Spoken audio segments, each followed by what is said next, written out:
parehong sagot po, baga. Ah, Okay na po. Yung unang tanong po yung, ano po yung nagtulak sa inyo na magtayo ng sari-sari store? siyempre, anak buhay eh. Tapos, gaano na po kayo katagal nagpatayo po ng sari-sari store? Matagal na, siguro mayroon ng mga 10 siguro. 10 years. Yes. Tapos, anong araw po yung mas madalas na malaki po yung kita inyo?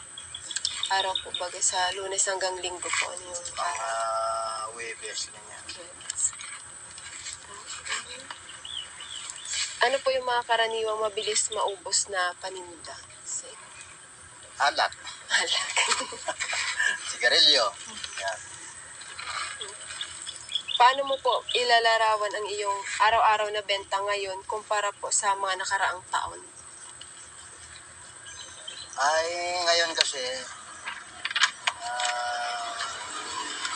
yung maganda-ganda ang tindahan ngayon. Dahil marami ng tao. Oo, unti lang dumadaan ng tao dito. Ay, nung nakaraan naman, wala.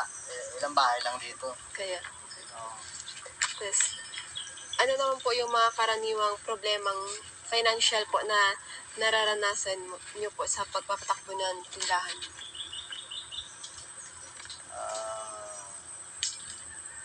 Ano na? Ano po yung mga karaniwang problemang financial po baga na nararanasan niyo sa pagpapatakbo ng inyong store po ng tindahan? Siyempre puhunan. Yun talaga. Puhunan. Tapos, paano po nakaka-apekto ang pagtaas ng presyo ng mga bilihin sa iyong negosyo?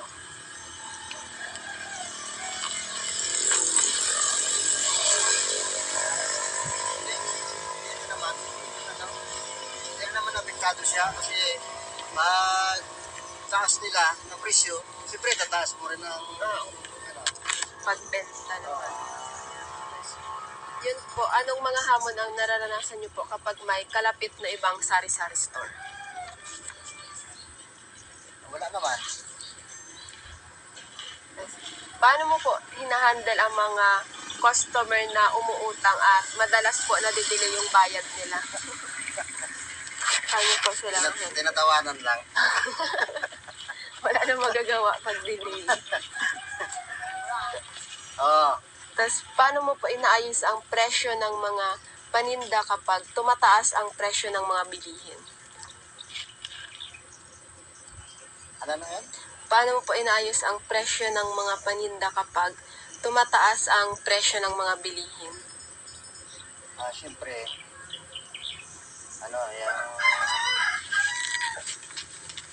pagka tumaas ang presyo ng mga bilihin, siyempre, titingnan mo doon sa mga, diba, namili ka, tapos dun sa resibo. O, yun, dun mo mapipresyuhan kung magkano itataas mo. Tapos, ano naman po yung mga pagbabago ang ginawa mo sa tindahan para mas makaakit po ng mga customer kahit may mga competition po? Yung pagpalaki. Ganda. Naisip niyo na po bang isara ang iyong tindahan dahil sa mga problemang financial po? Hindi naman. Bakit? Kasi malaki ang natutulong ng tindahan sa pang-araw-araw eh.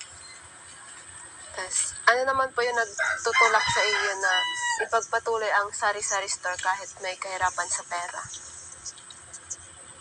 Ayun nga, siyempre. Sa pang-araw-araw ay kailangan mo. Lahat kasi na nandiyan sa tindahan. Halos kailangan mo rin sa bahay eh. Kaya, Oo. Kaya patuloy lang. oh. Tapos, sa iyong palagay po, ano ang sekreto ng isang matagumpay na sari-sari store kahit maraming problema po na pinagdadaanan? Ayun, pagtyaga lang at pagtitiis.